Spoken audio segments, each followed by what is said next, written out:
Passengers on flight 5521 bound for New York, proceed to gate 55.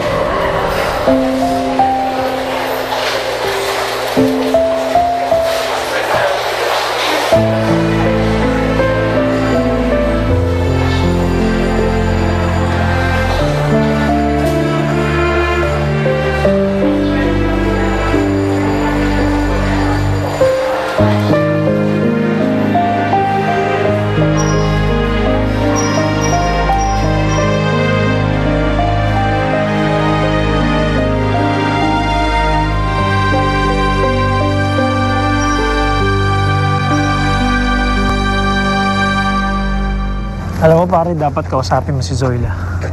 Paliwanag mo sa kanya na si Adana talaga yung iniisip mo kaya ka nagpupunta sa kanila. Yung problema ko, Oscar, nagigilty ako eh.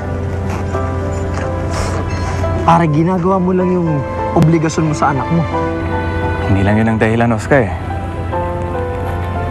Bakit ako masaya tuwing pupunta doon? Alam mo, tuwing nakikita ko si Teresa, may iba akong nararamdaman eh. Lalo na nung niyakap ko siya, parang feeling ko, siya lang ang babaeng minahal ko.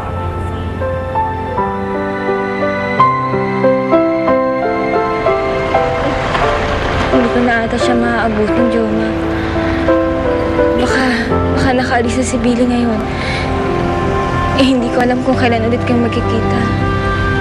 Ano ba sabihin niya, Adana?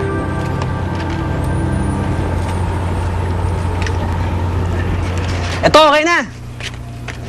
Tara! Yun pala, isinayin ko lang. Makakapunta na tayo sa airport. Naaabutan na natin si Billy.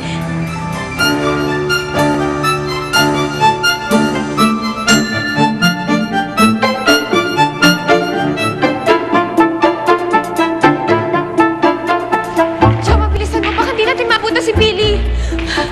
Sandali! Passport mo! Manong, kasi wala akong passport eh. Pwede papasukin mo na lang ako kasi may hinahabol ako sa loob eh. Hindi Sige pwede. Eh, lahat na naghahatid hanggang dito lang. Manong, kailangan ko lang kasi maabuta yung taong mahal ko eh. Ano siya sa loob ko eh. Bes, pasensya na. Hindi talaga pwede. Hindi kita maaaring papasukin. Manong, pakinggan mo kasi ako. Hindi mo alam kung ano nangyari sa amin bago kami makarating dito. Kailangan ko lang talaga maabutan yung lalaking mahal ko. Alam ko nagmahal ka rin, kuya. Kaya alam mo, dapat yung nararamdaman ko ngayon. Kailangan ko lang po talaga siya maabutan. O sige. Pero sandali lang ha. Opo. Halika, samahan na kita. Tara, dali. Baka mahuli ka. Pare, ikaw na bahala muna dyan ha. Yan na.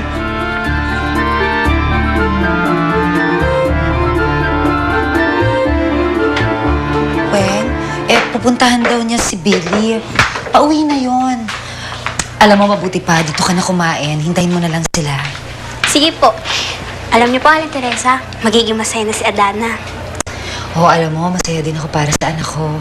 Magiging maayos na ang buhay namin mag-ina. Alam mo, Weng, parang ngayon lang ako nakahinga ng maluwag. Ako na po, Aling Teresa. Sige. Aling Teresa,